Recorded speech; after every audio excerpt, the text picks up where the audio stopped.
بسم اللہ الرحمن الرحیم انما امرت ان اعبد رب هذه البلدة الذي حرمها وله كل شيء۔ پارہ نمبر 20 سورہ نمل، رکوع نمبر 7، آیت نمبر 91، 92 اور 93۔ مذکورہ آیتوں میں خطاب ہے رسول اللہ صلی اللہ علیہ وسلم کو اور تعلیم ہے امت کو۔ خطاب یہ ہے کہ یا رسول اللہ صلی اللہ علیہ وسلم، آپ ان لوگوں سے کہہ دیجئے کہ ان اعبد رب هذه البلدة الذي حرمها۔ بلدہ سے مراد جمہور مفسرین کی نزدیک مکہ مکرمہ ہے، زادہ اللہ شرفا، اور اللہ رب العالمین تو آسمانوں کا بھی رب ہے، زمین کا بھی رب ہے، لیکن مکہ مکرمہ کے ربوبیت کی تخصیص میں عظمت شان کا بیان ہے۔ مکہ مکرمہ زادہ اللہ شرفا کے احترام اور اکرام کا اظہار ہے۔ لفظ حرمہ اسباب تفعیل تحریم سے مشتق ہے، جس کا معنی مطلقاً احترام اور اکرام ہے، اور ظاہر ہے کہ اس احترام اور اکرام کے اساس پر مکہ مکرمہ کے خاص احکام شرعیہ ہے، اور ارض حرم کے متعلق امت مسلمہ کا ایک واضح موقف ہے کہ جو شخص حرم پاک میں پناہ لے گا تو وہ مامون اور محفوظ ہوگا، یہاں تک کہ حرم پاک میں کسی سے انتقام لینا بھی جائز نہیں۔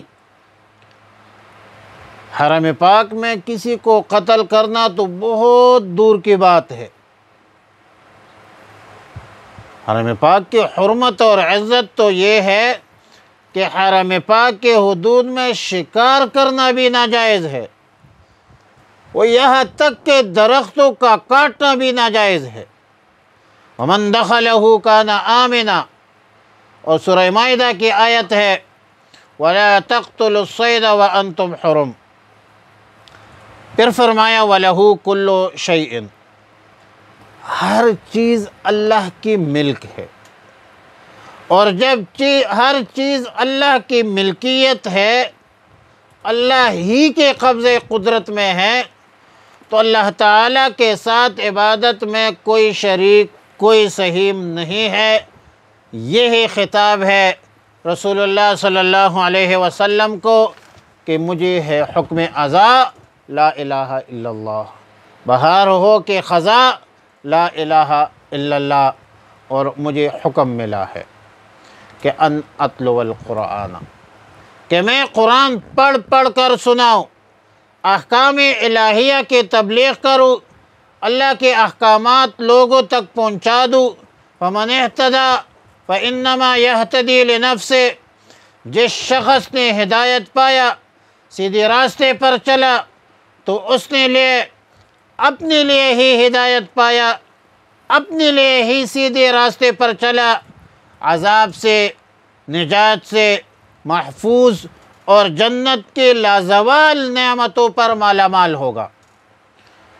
ومن ضل، جو بھٹک گیا، گمراہ ہوا، تو فرمایا کہ آپ ان سے کہہ دیجئے کہ میرا کام ہے صرف ڈرانا، دریا کے اپنے موج سے، طغیانیوں سے کام، کشتی کسی کا پار ہو یا درمیان میں۔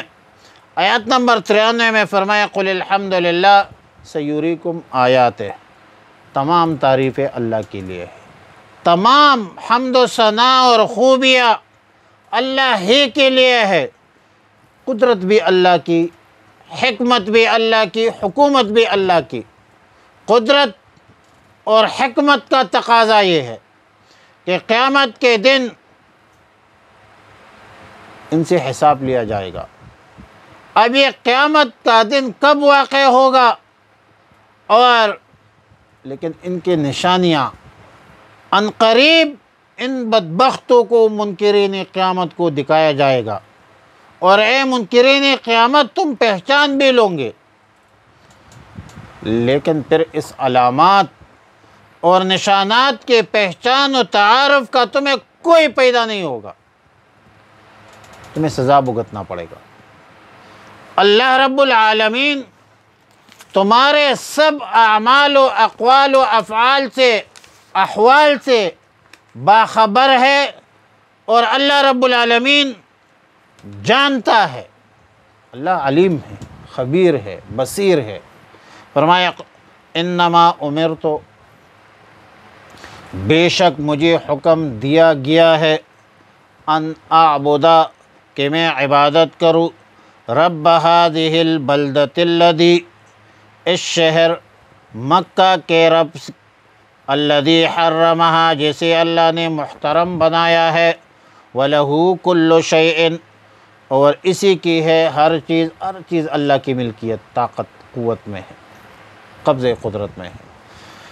وَأُمِرْتُ، اور مجھے حکم دیا گیا ہے، ان اکونا، کہ ہو جاؤ، من المسلمین، فرمان برداروں میں سے، وَأَنْ أَتْلُوَ الْقُرْآنَ، اور یہ کہ میں پڑھ کر سناؤ قرآن، فَمَنِ اهْتَدَىٰ، پس جو شخص ہدایت پاتا ہے، فَإِنَّمَا يَهْتَدِي لِنَفْسِهِ، تو بے شک وہ ہدایت پاتا ہے اپنی ہی لیے، وَمَنْ ضَلَّ، اور جو کوئی گمراہ ہوا، فَقُلْ، کہہ دیجئے، فرما دیجئے، إِنَّمَا أَنَا مِنَ الْمُنذِرِينَ، کہ بے شک میں صرف ڈرانے والا ہوں، وَقُلِ الْحَمْدُ لِلَّهِ، فرما دیجئے کہ تمام تعریفیں اللہ ہی کے لیے ہے، سَيُرِيكُمْ آیَاتِهِ، وہ جلد دکھائے گا تمہیں اپنی نشانیاں، فَتَعْرِفُونَهَا، پھر تم پہچان لو گے انہیں، وَمَا رَبُّكَ، اور نہیں ہے تیرا رب، بِغَافِلٍ،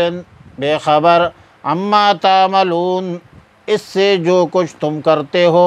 وصلی اللہ علی النبی الأمی الکریم۔